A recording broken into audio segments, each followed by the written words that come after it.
Welcome to Great Greys, your one-stop shop to finding winners across Australia from the world of greyhound racing. Host David Shortte is joined by Hall of Famer Neil Brown, Jason Campbell to look at Queensland and Tasmanian chasing, Sean Matheson looking at South Australian chasing, New South Wales expert Simon Orchard, and the Shane Train Williams rounds it out with his key plays and kennel mail in WA. Now, over to the team for this week's edition of Great Greys. Yes, good morning. Welcome along to Great Greys on this Thursday morning, the 31st of July. Goodness me, 7/12 of the year done and dusted. Hasn't it flown by 2025? We've got plenty to look forward to on the program today. The Shane Train will join us. Also, Jason Campbell, Neil Brown will join us for a chat looking at tonight's Sandown program. Sean Matheson is a late scratching today, so no Sean, but we will be catching up with Simon Orchard to have a look at all things New South Wales greyhound racing. That's all here over the next 40 minutes or so on TAB Radio. The second race from Ipswich at 10:15 will be taking live here on the program as well. But let's kick things off and welcome in the man with the Midas touch, successful there last Friday night in the feature final there at Mandurah with his very talented sprinter, Iconic Jet. The Shane Train Williams joins us. Hello, Train. Yeah, good morning, Shorty. Good morning, listeners. Well done last Friday night, Iconic Jet getting the job done there in the feature final, the Nambulla Cup mixed grade 3 and 4 over the 488 metres, and turn it into a one-act affair running sub-27. If you don't mind, you've got this dog back firing on all cylinders. Yeah, it was a good race to knock off for him, Shorty, along the way. I said on the night it was a bit of relief because he was a $1.10 favourite, and it was happy to see them favourites salute and not do anything wrong at the start or whatever. But yeah, it was a good result for him, and yeah, he's absolutely flying at the moment. So hopefully he can stay sound and get towards some bigger races at the back end of the year. Absolutely. We see the dog transfer to Cannington on Saturday night. It'll go around and be very hard to beat there. Obviously, it's a track that he hasn't done a lot of racing at, just the way that things worked out with earlier on in the year with most of the racing taking place down there at Mandurah. But you'd expect a race like this on Saturday night will be right up the dog's alley. Yeah, no, he hasn't done a lot of racing there, but he's done a heck of a lot of trialling, Shorty, pre-training there before he started racing, and then obviously Cannington was shut down, so we switched to Mandurah. So I've no issues with him at all at Cannington. He gets a good chance on Saturday night, a small field, vacant box on the inside, and my other dog in 4 will want to head to the fence, so he's got plenty of room there to zoom early, and I don't think it's going to be a bit wet conditions on Saturday night, so you don't expect him to run much time at all. But yeah, as long as he's not really worried about the time, as long as he can get the job done and then move on to next week's heat to the Nationals, where we need to draw sort of inside up against some better dogs and some fuller fields. Yeah, absolutely. Also last weekend, the other of the feature finals was a mixed 4 and 5 over the 601 metres, and what a stunning performance handed in by La Sagrada, smashing the track record. West on Sydney was good in defeat, but just got back that little bit too far in the run. La Sagrada made all its own luck, rolling straight to the top and running time. Very, very talented stayer, and our hand when it comes to the upcoming National Distance Championships is going to be very strong indeed. Yeah, I thought that was an extraordinary performance, to be honest, Shorty, because I didn't think the track was in its best shape. They'd actually deep braked the track on Thursday before the issues we had on Wednesday with the rain, and they called trials off on Thursday. So, yeah, for it to come out and do that, yeah, that was extraordinary, I think. So, only onwards and upwards in her, and she's going to be a good front-running stayer over the 700 metres, and she'll be clear-cut the top pick for our hopes in the Nationals, that's for sure. Another exciting part of the weekend of chasing upcoming this week, we see the return of Urbanity, who, of course, was placed in a Galaxy heat. A very talented greyhound, looks to have a really bright future, and great to see it back to the track for Paul Stewart there this weekend.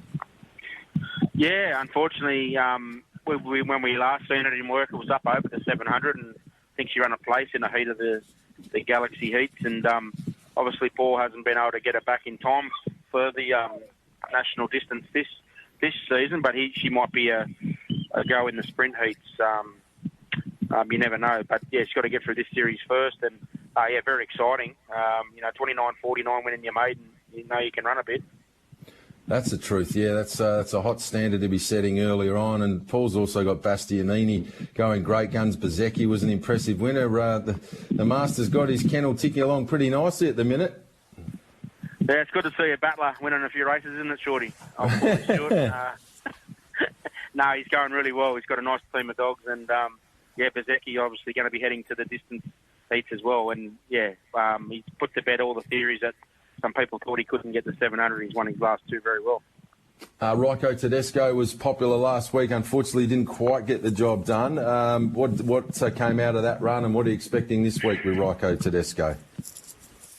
Yeah, I was a tad disappointed until I come home and watched the replay, Shorty. There was actually no run up along the fence when he sort of was looking to get that run. The leader was nailed to the rail, so he sort of peeled off its back and then obviously made the stupid decision halfway up the straight to cut back to the rail. But, I mean, I don't think he was going to win at that stage anyway. But, interesting for him. He's never stretched out as far as this. He's been over the 460s and stuff at Melbourne, but the 488 might test him. It's not a very good box, 6 over the 488. He's got a vacant on his inside. So I think, I'll be looking to get to the fence as quick as he can, and hopefully he can get through to the final and draw inside in the final and be a better hope. And I just wanted to quickly touch on Pam Keeping winning last night. Shorty, it was actually Charmaine's birthday yesterday, so that was a very good late present for her. And a big thanks to them. They've sent me dogs ever since I started training. So I always had a handy keeping dog in the kennel, and she looks like she's going to go through the grades nicely with that really good early speed she's got. Yeah, it's a nice asset to have, that is for sure and certain. It was a good win there last night. You'd think there'd be more in store. It was a big night of chasing at the Meadows last Saturday night. The Fireball final taken out by Ethanol Water, a dog we've seen across here in WA, defeating Lanfranco and Henry Intention. Clearly something went wrong with Without a Trace, who was looked like it had the race in its keeping there as they went past the 700-metre boxes the second time round, but didn't quite work out there. But all honours with Ethanol Water. What a wonderful litter this Droopy Sydney My Ethanol litter has proven to be. Winner of 30 races now, Ethanol Water, more than $586,000 in prize money. They're so versatile, run over a bunch of different distances, but Ethanol Water over the last sort of 9 to 12 months has really proven itself to be one of the top stayers in the land. Oh, it certainly has, Shorty. Come over here, won the Galaxy, and big night for Team Daly, and it's good to see they put a lot of money in. George does a lot of the breeding, and as you see, some unknown size from overseas that, tries to get the bloodlines going, and they have a big operation there, the Team Daly, so they won both the features there on Saturday night. So big congrats to them, and they don't mind travel on their dogs, as we've seen. So, bigger and better things to come out of Team Daly. Yeah, speaking of Team Daly, the other of the features, the big Group 1 on the night, the Maturity Classic, for them to run first, second and fourth is some sort of performance. It was excellent effort from the winner, Slick Splits, who looks to have a really bright future. Shimmer Time runner-up, and Upset Sunset finished back in fourth. It was Paul Quimby for Corey Grenfell that finished third. But, gee whiz, this dog's got some proper acceleration, Slick Splits. Certainly has, and she's out of that Burbsky line, Shorty, that Tom and George and Andrea had trained, Burbsky Fever, and she's produced some very, very nice dogs. And this one is not taken after mum. She's a dead set 500-metre dog that shows really good early speed. So, Slick Splits, hard to pronounce, Shorty, but, another one for Team Daly and win another Group 1. Yeah, absolutely. Yeah, it's a mouthful, but there's no problem there. And the other dog that I wanted to just quickly touch on that's going as well as any greyhound in the country right now, it's been a bit of a favourite of yours on the way through, Tim Zoo, last Thursday night there at Sandown in the free-for-all. Well, we're used to seeing Tim Zoo get back and charge home. Well, the dog actually hit the ground running there last Thursday, went bang early, found the arm and just cleared out. It was a stunning win. This dog is, at the minute, going as good as any chaser in the land, Tim Zoo. You're not wrong there, Shorty, and I still have nightmares from Iconic Jet in Brisbane, and the night he ran the week before the Cup Heats when he won that Prelude in, I don't know what it was, 29.20 or 29.30, and you look at the other dogs in the other heats that only run in 29.90 and 29.80, that just blew me away. That was a sub-29 run for sure on that slow track that night. So, he's not getting any younger, but he seems to be getting faster, Shorty.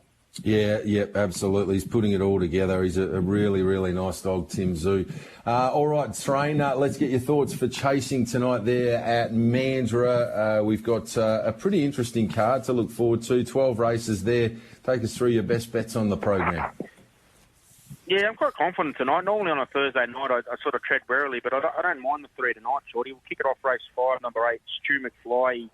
He has a distinct class edge on his rivals here. He drops in trip, which might be the only concern back to the 300 metres, but he's been in much tougher company in recent times. And he likes it out in the Ferry Floss, winning 2 or 4. I think he'll just take a power of betting tonight, Shorty. Marty's brother, Stu McFly, race 5, number 8. All right, let's go with the Floss, race 5, number 8, Stu McFly. Second of your best bets tonight at Mandurah. Yeah, race 7, number 1, Kachis Attitude. She had her first run back in 2 months last week over the shorter 400-metre trip and just had no luck whatsoever. Was just checked and put out of play at the start. So couldn't really get a good guide on where she's at, Shorty. But she draws the cherry tonight over the more suitable 488 trip, and she's a winner 3 or 4 over the 488. And I think it's moments like these when you've got to put a bit of faith in trainers, Shorty, and you just got to hope Cosy D'Agostino that he's a very good trainer, has it ready to go tonight, and can bounce back into the winners list and get the job done. 7-1 Kachis Attitude. If you're going to put your faith in a trainer, Cozzy's not a bad man to pick. He certainly does know how to prepare a chaser. So good luck to Cozzy tonight. We'll be getting around Kachis Attitude. It's a nice draw advantage to have 2 over the 488. And we'll round it out with which runner? Yeah, 11-1 Kiss Me Kiara for Karl Jovanovic. Still racing well in the twilight of her career with 2 recent runners-up checks. Draws box 1 here where she loves it. And the key here, absolutely no speed in boxes 2 and 3, so she just looks gifted a soft lead. Her recent times, she's been running around the 17:40 mark, and I think that'll be good enough to get the gold medal tonight, Shorty. Kiss Me Kiara is the best bet for me tonight. I looked this morning, it was around $3. I'm not sure if it's moved at all, but it was about $3.10 this morning when I looked. All right, so that is the last of them this evening. Punters looking to get involved there tonight with the train. Race number 11, Greyhound number 1, Kiss Me Kiara. Currently a $3.10 chance on the fixed odds there with Tab Touch.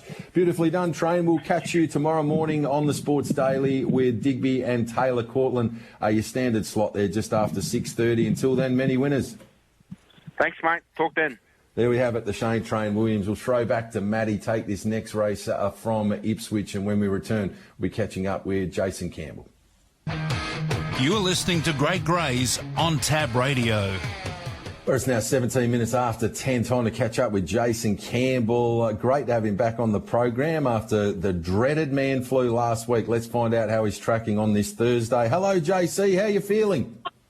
Much better, Shorty, much better. I had the little death rattles there last Wednesday, and I had to message you Thursday morning last week saying I am a no-show, unfortunately. But, I think that's just due to the weather here in Sydney. It's been very cold over the winter months, and we've had a lot of rain the last couple of weeks, and I think I might have just got a little bit of a chill. And anyway, it knocked me down for a couple of days, but I'm back stronger than ever. Oh, you're a strong campaigner. Bounce back, which is great to hear, JC. There's been plenty of that going around. Likewise, it's been one of the colder winters we've had here in Perth for quite a while. So no surprise at all to see a little bit of sickness around, but we all bounce back, which is what it's all about. And we'll be looking to find a winner or two with you tonight there. We're back on the Q2 Parkland circuit as well as Hobart tonight. What are you liking on these programs? Yep, got 2 plays at the Q2 Parklands track. As you mentioned, we've been out of action there for the best part of the month. Good to see them back racing there. They've had a few issues, obviously, with the track, which has been well documented across various broadcasting networks and news articles and whatnot. But hopefully we get to see them back firing tonight and moving forward. There's no issues. Race 3, a label number 7, Pops Maestro, the best bet on the program. She's a very talented, he is a very talented runner. He just bumped into Reeser Sparkles for Tony Brett last start at the Q1 Lakeside track. I think getting back to the Q2 Parklands track would be very suitable for this dog. Has a personal best of 29.76 where he did beat a dog by the name of Can You Succeed, who has since won over the 550. So obviously a very strong dog. I think the key to this race is just getting across in the second position outside the very speedy Summers Edition. And I think down the back straight, Pops Maestro can take over and make it a winner. I like it. Race 3, the Black Rug, Pops Maestro, the best bet of the night there at the Q2 Parklands. And the second of your plays tonight up there in Queensland, JC? Yeah, we've got to go to race 10. We've got to play the 7th-year Star Assassin. He fell 2 starts ago, so I thought it was a very, very good effort to go from an inside box at Capalaba. Not really suited to an inside box, but he did very well to win from there. He gets up to the 520 metres here. Not a great deal of speed in this race. I think he can shoot across and be extremely hard to run down. Like it, once again, the black rug. So a pair of sevens tonight at Parklands. Race 3, number 7, Pops Maestro, the best of them. Then race 10, number 7, Star Assassin. What about down there in the Apple Isle tonight? Speaking of cold, I would expect it to be pretty chilly down there this evening. Yeah, it's pretty very, very cold down there, especially getting to the end of July there. Unfortunately, as we've seen, Raiders Guide passed away, which was very, very sad. He's been a great racer for the Fay team down there. And he just suffered a really, really terrible injury on Monday, so it's left a bit of a sour taste in everyone's mouth. But hopefully we get to see them bounce back tonight with a winner in the feature race. Yeah, absolutely. I'll echo those sentiments. Raiders Guide, my goodness, what an incredible campaigner, and just complete devastation, not just for the kennel, but greyhound racing in general here in Australia. This dog's travelled all over the country and raced with distinction, has had so many fans on the way through, and that was really sad news coming through there in regards to the passing of that particular chaser. So we send our best wishes to everybody down there in Tasmania who are really missing an absolute champ of the sport in Raiders Guide. Let's see what you can do tonight down there. JC, who do you like on this program down there in Hobart this evening? I found 3 plays. Got to kick off first of all in race 2, playing the Fairy Floss runner here in Trick. I think this greyhound is going to be extremely well drawn in box number 8 on debut. He jumped really well from the inside draw. Just wanted to shift up the track. So I think getting to box 8, we'll see him nice and a lot of room to move, obviously, out there, and he should be extremely hard to beat. I think he'll be able to turn the tables on Auntie Media, who just got the better of him last start. So that's race 2, number 8, Trick. All right, race 2, number 8, Trick. On to the second of them. Yep, got to stay with the Fairy Floss rug here, Shorty. Race 4, number 8, Ayla Zora. I think she's found a really, really good race here. She's been placed to perfection, restricted win, 340-metre race. She has won 3 times over this track and trip, which does make her a third grader. She goes against a lot of fifth graders here, so I think it's a runner where the market has probably missed based off her overall record and her scratchy form of late. But if you just go off the grading system, I think she deserves to be favourite in a race of this nature, and she should be hard to beat. Okay, so once again, box 8, race 4 with Ayla Zorro for Anthony Bullock, and the third play tonight there at Hobart. Yep, got to round things out in the Shane Yates Memorial Classic final. Got to stick with the Fay team here. Hopefully they'll have Raiders Guide shining down on Stella Shadows. She is quickly becoming their stable star. She has won 6 of the last 7 starts, including the Launceston Oaks. Only 2 starts ago. I thought she was terrific, making up a lot of ground late to get past Fisherman's Wish in a really good driving finish.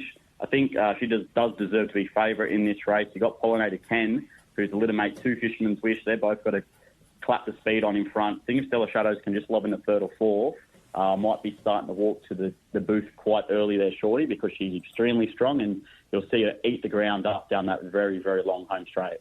Excellent. So we're teaming up with the very much informed Stella Shadows. It would be an emotional win tonight there in the feature, the Shane Yates Memorial Classic, and we'll certainly be getting right behind this greyhound for the Fay Kennel. Magnificent work from you, JC, as always. Our listeners tuned in that would like to follow your handiwork. What's the best way to go about it? Yep, they can tune over on X, Campbell Jason. I'll be dropping my previews tonight for Hobart and Q2 Parklands. Hopefully there's a few winners in there. 5 tips, hopefully. We can get all 5 of them home, Shorty. That'd be a nice story, wouldn't it?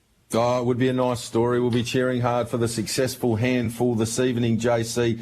Delighted to hear that you're back fit and firing on all cylinders. Looking forward to having some money on these runners tonight and cheering them home, mate. Look forward already to our chat this time next week. All the best. Too easy, mate. Have a good one. Take care. There we have it. Jason Campbell, absolute star young tipster here in Australia, and great to have him join us each and every week here on A Great Greys. We'll throw back to Maddie, get the divvies there from that previous race at Ipswich, and then we'll be catching up with Neil Brown. And the tote is paying with Flying Bat, $9.160, $1.10 Simply Fun, Caravilla $1.50, $13.70 Quinella, Exacta $32, Trifecta $47.60, 4236 first 4, 227.60, 54 double, 274.30, sub 3 scratching 1, and tote pays. The third race is in 24 minutes. The favourite at $1.50 with Tab Touch in from $2.70 is Whispering Rogue, and that goes at 10 to 11. This is your home of the Greyhound Good Oil, Great Greys. Well, it's 25 minutes after 10 now. I would love to have been a fly on the wall in the lounge room of Neil Brown last weekend when his beloved St Kilda came from 46 points down at three-quarter time to roll Melbourne. Pretty sure there would have been a bit going on. Neil Brown, welcome to you. How was that for a last quarter of football from your side last weekend? No, it's fantastic to watch, David, wasn't it? It was the most exciting thing the Saints have done for Saints supporters for quite some time. But, yeah, it's quite an extraordinary finish. And, some stars on display, wasn't there? And second time we've beaten Melbourne. The last time I saw it was when I was in Vancouver, very, very late at night. So we've got the demons measure, haven't we? Yeah, big time. And what about Nasiah Wanganeen-Malera? His performance in that last quarter, I don't think I've seen a bigger performance as far as one player just donning the Superman cape and saying, boys, just get around me, get the ball in my hands and I'll do the rest. And the two kicks on goal were literally bang in the middle of the centre. He is such a rare talent. Yes, he's a great talent, and let's hope he can stay a Saint, but that's in the future, Dave. But he's been an outstanding player now for 2 or 3 years, and particularly, really found his form. But some extraordinary stuff. A spectacular mark you don't see too often in the game these days, wasn't it? No, he's a star. Time. Yeah, another star's a dog that you've put us on to last week. We've been following the dog up there in Queensland. I just had a chat to the Shane Train Williams and was discussing what an absolute freak show Tim Zoo has been of late. And last week when it stepped and found the arm, it was good luck to the opposition trying to keep up. This dog's going as well as it ever has. You could certainly make the argument that this dog's going as well as any dog in the country right at the minute. That was a huge win in the free-for-all there last Thursday. Yes, he seemingly had no opposition whatsoever. Beautifully done, wasn't he, in the two? He was going to jump to the front and put on a display on not a red-hot track. I think, at a different time of the year, he would have run really, really fast time indeed. Not that it wasn't a quick run anyway, but he's a special dog and he's at his absolute peak of his powers at the moment. Yeah, that's the truth. All right, Neil, let's have a look at this card tonight. 12 racer. First gets underway 33 minutes past 4 WA time. And great to see the local cricket club, Dandenong West Cricket Club, sponsoring this first race tonight. Take us through your thoughts for this early quaddie.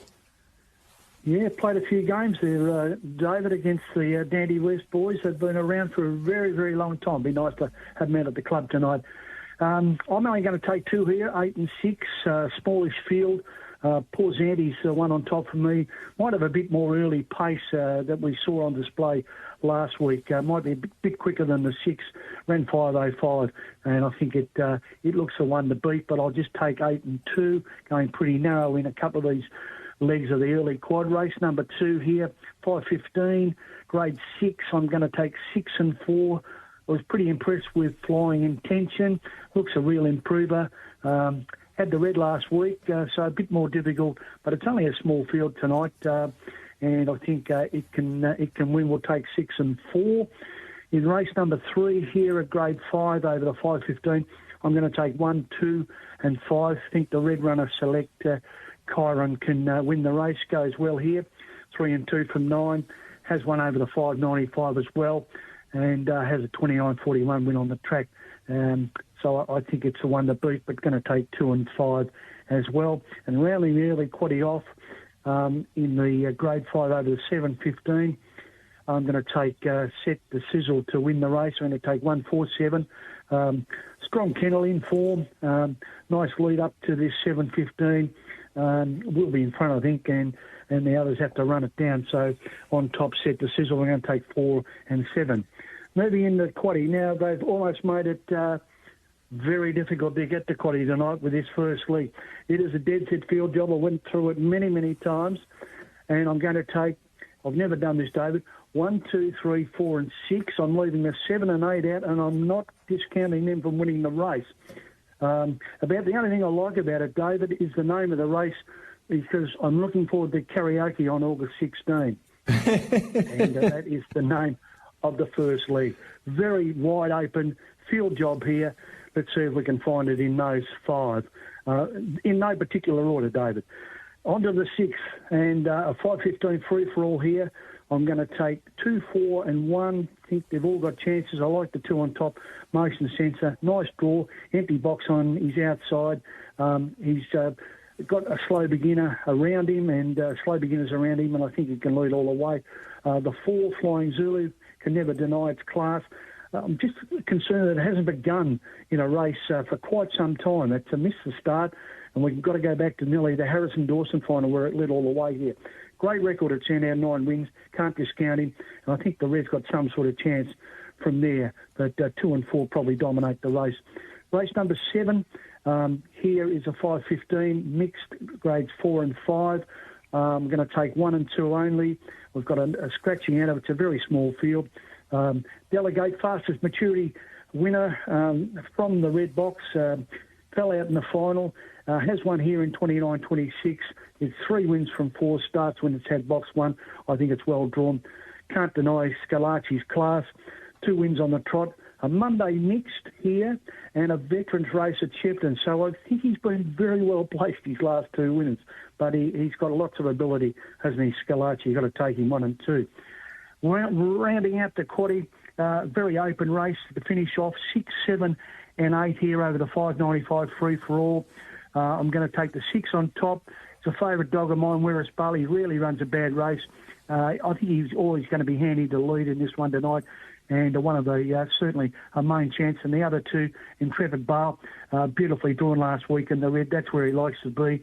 Hasn't really won at all when drawn races at boxes in 7 and 8. So the wide alleys are worrying me a bit with him tonight, but he is going well. And Paul Barton's got a chance, very consistent type, a good beginner. So 6, 7 and 8 around the quaddie out. Looking at the bets, David, I've found it very, very hard, and I'm going to take a 3-leg multi to finish the card off tonight. So I'm going to take in race 10, number 2, very, very short, should win, which is Mapunga Donna. In race 11, I'm taking number 4, Accredited. I think also should win. They're very short. Coming home in the last, I think the red can lead the race and win, and it's at around about the 260 mark, Don Gala Flash. So let's have a 3-legged multi in races 10, 11 and 12 tonight, taking 2, 4 and 1. So good luck and good punting at Sandown tonight on the card. Indeed. Well, that's magnificent. Appreciate your time as always, Neil. Good luck this weekend. Of course, the Saints taking on the Kangas. They're a strong chance to go back-to-back. So it'd be great to see the Saints get the job done for you there, and look forward to our chat again next week. Thanks as always for your time, Brownie. Good on you, David. Great to talk to you. There we have it. Neil Brown joining us on a Great Greys, where it's now 33 after 10, 27 minutes to 11. Matty, our next race, I think, is for Ipswich. It's pretty quiet for you in the studio today with all these meeting abandonments. Yeah, I'm not used to it. It is in 16 minutes, and Whispering Rogue $1.80, number 3, $1.50 in from 2.70 in fixed betting from Tab Touch, with Albion Park Trots and Sales still about 26 minutes away. It is at 27 to 10. You are tuned into Shortte and the team on Great Greys. And we round out the program today with a chat to our great mate Simon Orchard to talk all things New South Wales Greyhound racing. G'day, Simon. G'day, Shorty. G'day, listeners. How do I find you, mate? Yeah, find me really well, mate. I'm looking forward to another busy weekend of greyhound racing. Plenty going on around the place. What's news over there in your neck of the woods? Mate, we got some breaking news this morning. Frankie Hurst has sent Good Odds Cobber to stud. Have you heard this yet? No, I hadn't heard that. So there you go. Frankie Hurst has made an agreement with Jason Thompson for Good Odds Cobber to stand at stud down there at Awesome Lodge in Victoria. The dog is already down there. He went yesterday. Racing career not necessarily over. It's not a retirement. Jason can choose to do whatever he wants. Frank still owns the dog, Frank and Tracy, but it looks like Good Odds Cobber may not race for Frankie Hurst again and may not race again. We'll have to wait and see. But there you go, some big news. The Cobb one of my favourite dogs, probably my favourite the last couple of years, who's won just about everything there is to win, retired to stud, almost retired. Yeah, well, it's interesting, isn't it? And Jason Thompson, we've seen, is often happy to mix business with pleasure with his greyhound. So I reckon he'll probably, at some point, give that an opportunity for Good Odds Cobber to maybe race. But every dog's different, and he's a pretty clever man with a canine. He'll work out whether or not he gets a little bit over the top with a few girlfriends and switches off from a racing mode, or indeed, if when he's working, he's still got an appetite for it. So we'll see how that all pans out. We know that Jason's done that with Explicit in recent times, brought it back to the racetrack. So we'll see how it works at Good Odds Cobber. But one thing I will say, like yourself, Simon, this dog has been a flag bearer in the feature races around Australia for probably 18 months to 24 months now. A really tough dog, durable. It's turned up week in, week out, has travelled all over the country and performed at the elite level. He has been an absolute star.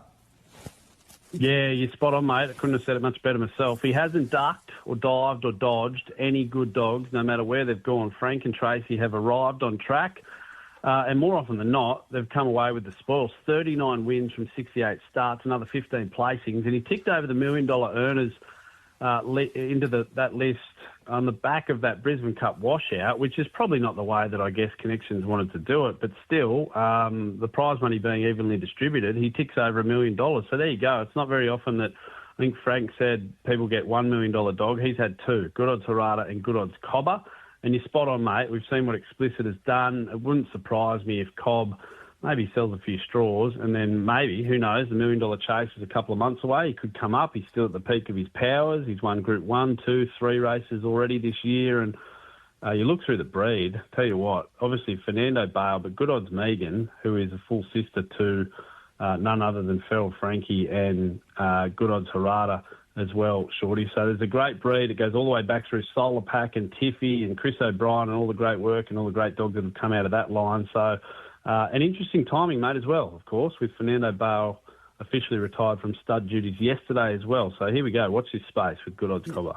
Yeah, and while we're on that, oh, my goodness, speaking of absolute champions and breed shapers, what Fernando Bale has done over the last decade in this sport is just unprecedented. He has been an incredible producer.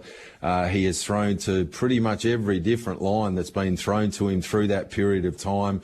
And just been an out-and-out star. So hats off to Fernando Bale, and congratulations on the most incredible career at stud. He has been an out-and-out star. We've loved seeing his progeny, and it will continue on heading forward, make no doubt about that, given how many now sons of Fernando Bale are at stud doing really good things. So well done there, and a really good point made about Good Odds Cobber and also Fernando Bale, one with a big future at stud and the other that has owned the stud world and been on top of that size list for as long as I can remember.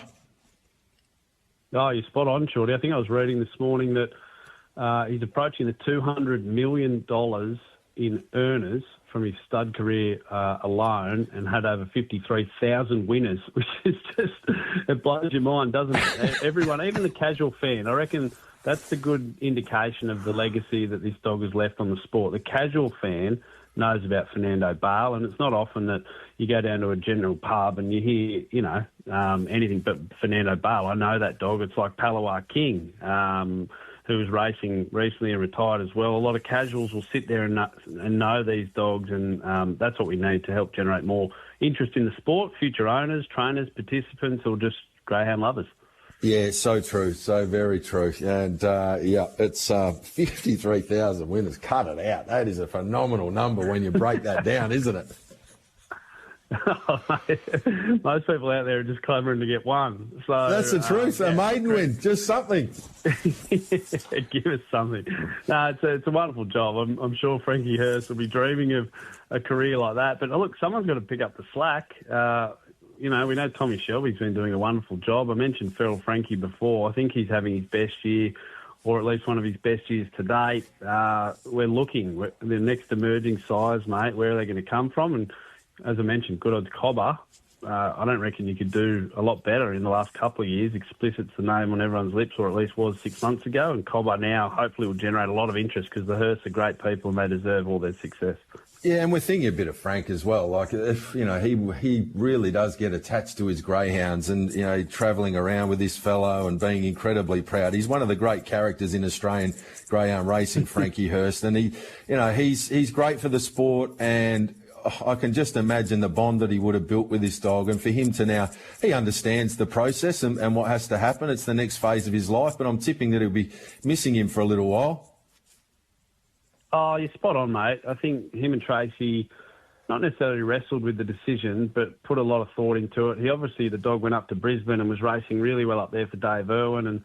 And selfishly, I'm a little bit disappointed I don't get to talk to Frank again or see him dance down the straight after winning another big race. But, mate, I reckon there was not regret. I've talked to Frank about this even this morning on radio about Good Odds Harada. Obviously, I mentioned the brother of Feral Frankie, and they just raced him beyond the $1 million chase. A lot of people said, you should have sent him to start, and there's a lot of experts in our game, and there's a lot of different opinions. That's what makes the sport go round. But I think they just wanted to try something a bit different. They didn't miss the boat with Harada because he's still obviously being drawn and producing winners here or there. But I think this is just a different avenue, and Jason Thompson has expressed his desire to get hold of Cobber, reckons he's one of the best in the business, and if anyone's going to make a success out of him at start, it's probably Jason and the team.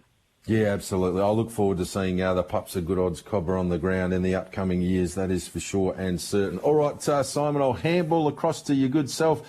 Take us around the grounds and find us a few winners over the next few days. Rightio, mate. Richmond Straight today, 11-1, Cash the Dennis. This is the son of Tommy Shelby, actually, but Cash the Dennis only had the 4 career starts for the 1 win, 2 placings. I think can win and win well up the straight today. 11-1, Cash the Dennis. Casino, race 5, number 6, Kingsbray Brett. Now, this has been texted into me this morning and had a quick look at the form. Absolutely loves the Casino Circle. 11 starts, 6 wins, 10 wins from 28. Really classy type and really well graded, better than the rest of the field. So just needs a bit of even luck and got a vacant draw inside. So 5-6 at Casino, Kingsbray Brett.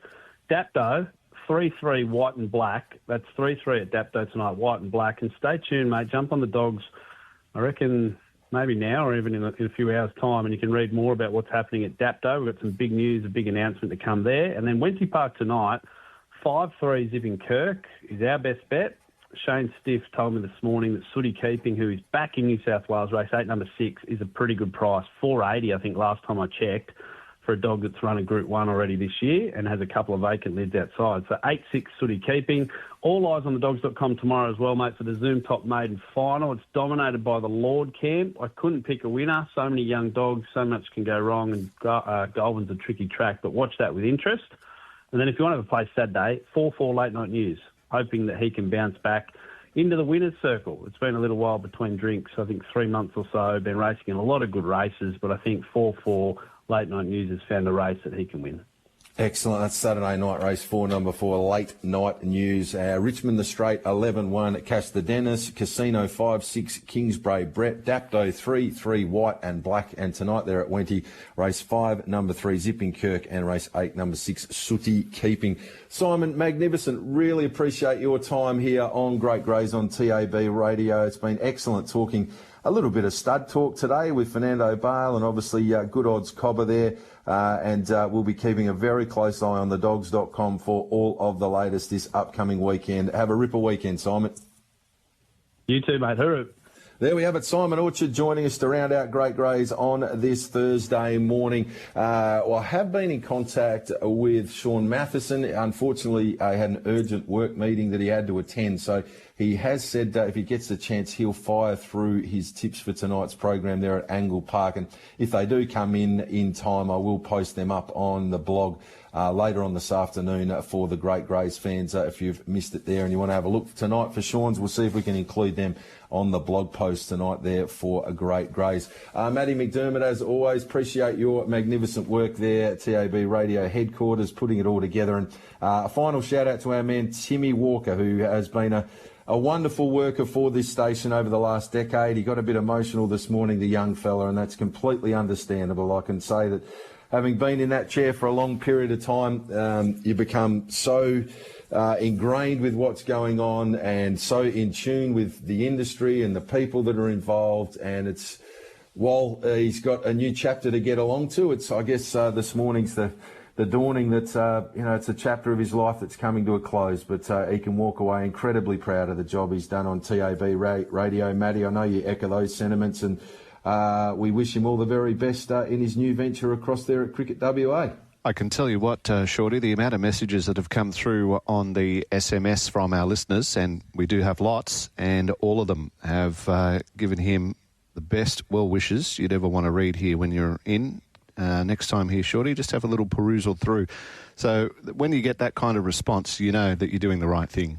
Oh, no doubt about it. And I think, he's worked so very hard. I think back to when he first walked through the doors as our producer for the Brekkie Show when I was doing it with Wes and Richie some 10 years ago. And he came straight in and hit the ground running, great enthusiasm, really good energy, prepared to work very hard. And he's done a mighty job. He'll be missed not only here on TAB radio, but also the work that he's done to promote harness racing has been absolutely first class. So well done to Timmy Walker. I know he'll be a huge success the next part of his work career, but I'm sure we'll still run into him and his beautiful family in and around the place heading forward. Matty, appreciate your time as always, mate. I'll see you in there tomorrow morning after Chasing Winners. That'll be on between 9 and 10 tomorrow morning with Peter O'Neill and also Jesse Earnshaw, and I'll be catching up with Taylor and Digby from around about 6:40 tomorrow morning. Tune in. I've got the Friday Funny ready to go. I reckon it'll get a few people up and about for the weekend of racing and sport ahead. Matty, to your good self and everybody tuned in, have a wonderful Thursday. Wishing you all many winners. What are you really gambling with? For free and confidential support, visit gamblinghelpline.org.au.